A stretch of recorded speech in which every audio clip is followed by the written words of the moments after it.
I'm going to look a little bit at, yes, the customer perspective, but also the broader question of the outcomes of infrastructure. And in particular, working with Amey and before that for IBM, I've spent about 10 years in the smart cities, smart infrastructure space. And I'll look at why that movement has been capturing the interest in data that Nick's talked about and how we can look at the outcomes of that.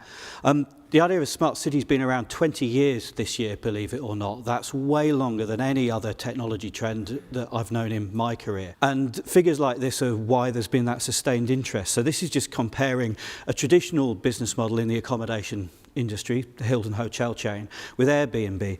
I'm going to guess most of you know who Airbnb are, but just in case, it's an online service where you can go and book accommodation.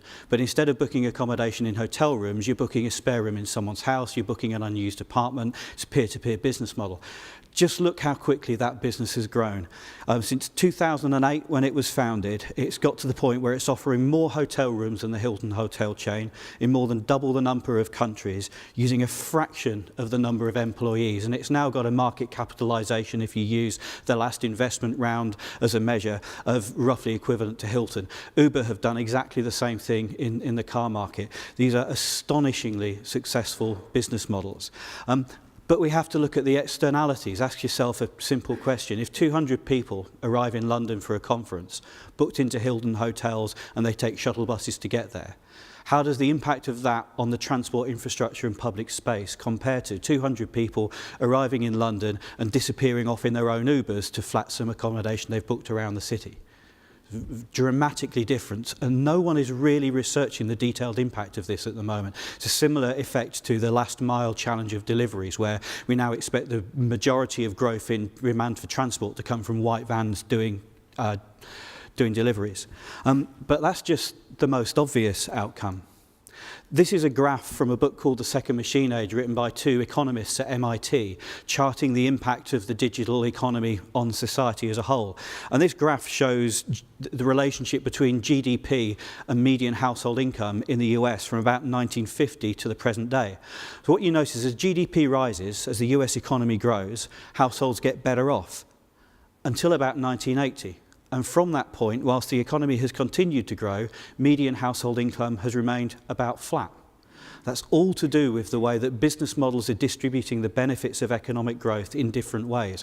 Roughly speaking, and the book goes into lots of specific mechanisms with evidence about this, the impact of business models such as Airbnb and Uber is driving a greater share of the wealth they create into the hands of asset and platform owners, and a smaller amount into the providers of labour.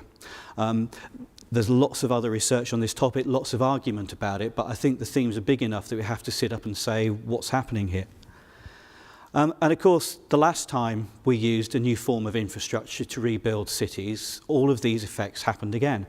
I moved to Birmingham in the early 1990s, just about the time the city council began pulling down the old ring road. This picture was in the paper at the time, Mass House Circus. Just look at the effect of infrastructure on its surroundings. To the top right, you have the McLaren building, at the time the tallest building in the city centre, built as high as they could go because the value of land is so high there. Look to bottom left across the other side of the roundabout. It's a car park. It's not even multi-storey, and it's not even full because land is so valueless there. What's the reason? People didn't like walking across the ring road. They didn't like walking underneath Mass House Circuit. It's as banal as that, but it has a significant effect, and this map over on the left shows just how serious that effect is. This is a recent map of Birmingham's indices of multiple deprivation. So the darker coloured the area on this chart, the lower the rate of employment in that area, higher dependence on benefits, higher crime, poorer health, on and on and on. It's bad in those dark areas. And what you notice is the same pattern in all of the UK's core cities. There's a ring of persistently multiply deprived neighbourhoods just outside the city centre. There's obviously complex reasons behind this, but one of them is that correlates with the highest concentration of transport infrastructure connecting the city centre economy to the national economy, but not necessarily built with the interests of the communities and people who live next door to it. So this is just one, perhaps blunt, but indication of how infrastructure has both local and national outcomes that we need to be cognizant of. And this was in the era of the combustion engine and concrete highways. In the era of data, I think that work from the second machine age shows we just have to be just as cognizant of it.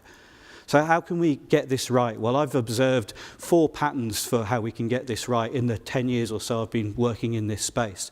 One of them, or actually all of them, are new forms of collaborations, exactly as Nick's just described. So one is where we have an outcomes-based collaboration between the public and private sector. In Staffordshire at the moment, for us, that's driving a project we call the Staffordshire Heineken project, where we're working with the local authority and 7 utilities to share forward-looking planned works data. That means we're now forward planning joint works using technology to tell us where it's going to be possible to do so. That's a photograph I'm quite proud of. It's 13 contractors in one hole in the ground doing different pieces of work at the same time. What's exciting about that is the cost savings can pay for the technology platform, but then we give the data away to the local authority, because it's not just full of infrastructure data, it's full of all the data that allows us to assess the impact of infrastructure on business and communities. So that's a great tool for forward-looking service planning in all sorts of areas. But we also make it available as open data to local innovators, where we're now running competitions for local companies or tech businesses to find new ways to use the data to deliver services in Staffordshire, which not only provides new service ideas in Staffordshire, it's also pulling employment in digital professions into the local economy. So the benefits keep going on and on. We've done similar things in Sheffield, running a smart lab there to share data with innovators and ask them to come up with challenges to problems set out by the local authority. At a less formal level, local collaborations between businesses, public sector institutions, academic institutions who just share the same place is a really interesting way to make new things happen. The Harborne Food School, for example, is a social enterprise that got started in Birmingham that's benefited from a non-commercial collaboration of 20 organisations in the city that I share. Recently responsible for Birmingham winning the Milan Urban Food Pact, and we've recently started a crowdfunder campaign there where the local authorities committed £500,000 to help local bottom-up community initiatives. And finally, one of the really big levers, I think, is in planning policy. So the Queen Elizabeth Park, the Eastwick and Sweetwater development that was awarded through competitive process round about 2.25 years ago. It's a £500 million property development opportunity. Someone's going to make a lot of money out of that, so it was vigorously contested. The scoring criteria that dictated who got to have that opportunity included the demand that the developer consortia demonstrated how they would invest in technology, not just to make their own development better and more resilient, but to contribute to existing neighbouring communities and business economies who would be affected by it. I was called in a previous life to advise one of the consortia there with a pension fund, asking me how many millions of pounds did I want to spend on technology to improve the social quality of the resulting development. That's not a question I've been asked in too many other situations. So hopefully that's given you some insight into what we're trying to explore. We're going to invest a huge amount in digital technology over the next 5, 10, 20 years because it's the most effective thing for business to do.